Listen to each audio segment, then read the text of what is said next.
10 دن ماموں کے گھر رہ کر میں واپس اپنے گھر گیا تو چاہ کر بھی اپنے والد صاحب سے پہلے جیسا رویہ نہ رکھ پایا۔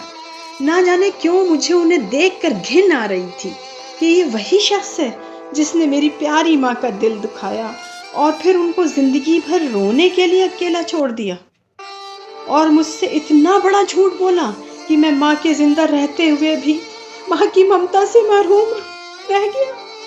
مجھے اپنے ددیال والوں پر بہت غصہ آ رہا تھا کہ کوئی انسان اپنی انا کے خاطر ماں بیٹے کو الگ کر سکتا ہے، مگر اپنی ماں کے حکم پر میں نے اپنے والد، جو کہ والد کہلانے کے لائق نہیں، ان کو کچھ نہیں کہا اور نہ ہی ان کے ماضی کے بارے میں جاننے کی کوشش کری، اور دل ہی دل میں اپنی ماں کو یاد کرتا ہوا کمرے میں آیا اور اپنی نماز ادا کری، خدا کی بارگاہ میں اپنی مرحوم ماں کی مغفرت کی دعا کرنے لگا۔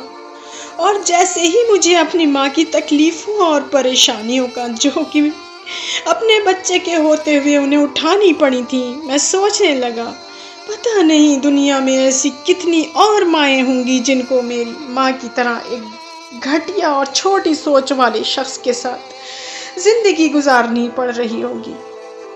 اللہ، میں پناہ مانگتا ہوں ایسے لوگوں سے جن کے مزاجوں میں شر ہے۔ ہم سب کو اپنے حفظ و امان میں رکھنا۔ خیر، میں نے اپنی دعا پوری کری اور اپنے ماموں کی خیریت لینے کے لیے انہیں فون کر ڈالا۔ ماموں نے بتایا، بیٹا اللہ کا شکر ہے، سب ٹھیک ہے، تمہاری ماں کی کمی تعمر ہی رہے گی، اللہ میری معصوم بہن کی مغفرت فرمائے۔ یہ کہہ کر ماموں رنجیدہ ہو گئے۔ میں نے ان سے اپنے آنے کا وعدہ کرتے ہوئے فون رکھ دیا۔ پھر ایک دن میں نے اپنے والد صاحب کو اپنی ماموزاد بہن سے شادی کرنے کا ارادہ بتایا۔ اتنا سننا تھا کہ والد صاحب آگ بگولا ہو گئے اور میرے ننیحال والوں کو برا بھلا کہنے لگے۔ اچانک وہ مجھے مارنے کے لیے دوڑے۔ انہوں نے میرا گریباں پکڑتے ہوئے غلط لفظوں کا استعمال کیا۔ اس پر میں غصے سے بھر اٹھا اور اپنے والد سے سوال کر بیٹھا، آپ نے میری ماں کے ساتھ ایسا کیوں کیا؟ آپ کو ذرا بھی خوف خدا نہیں آیا کہ مظلوم کی بد دعا فوراً خدا تک پہنچتی ہے؟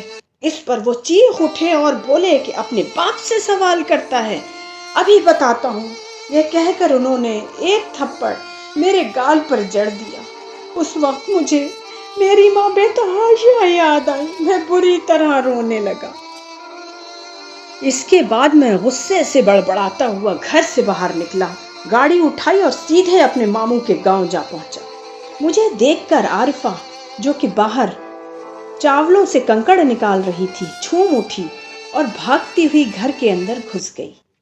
تھوڑی ہی دیر میں ماموں، ممانی اور عارفہ میرے استقبال میں باہر نکل آئے۔ میں بھی ان لوگوں کو دیکھ کر خوشی سے پھولا نہ سمایا اور ماموں کے گلے لگ گیا۔ اس کے بعد ہم لوگ اندر پہنچے اور ممانی جان میرے لیے گرما گرم پکوڑے اور چائے بنا کر لے آئیں، اور ہم سب لوگ بیٹھ کر گرم چائے اور پکوڑی کا مزہ لینے لگے۔ باتوں کا سلسلہ بھی جاری رہا۔ اسی درمیان عارفہ ممانی سے پوچھنے لگی، ماں کھانے میں کیا بنے گا؟ اس پر ماموں جان بولے کہ آج میرے بیٹے کی پسند کا کھانا بنے گا۔ اس کے بعد دونوں ماں بیٹی اٹھ کر کچن میں چلی گئی۔ میں اور ماموں نماز ادا کرنے مسجد کی طرف چل دیے۔ نماز سے فارغ ہو کر لوٹے تو راستے میں میں نے ماموں سے اپنی دلی تمنا اظہار کرنے کی کوشش کری، مگر ہچک اٹھا۔ پھر ہمت کر کے میں نے ایک ہی سانس میں کہہ ہی ڈالا کہ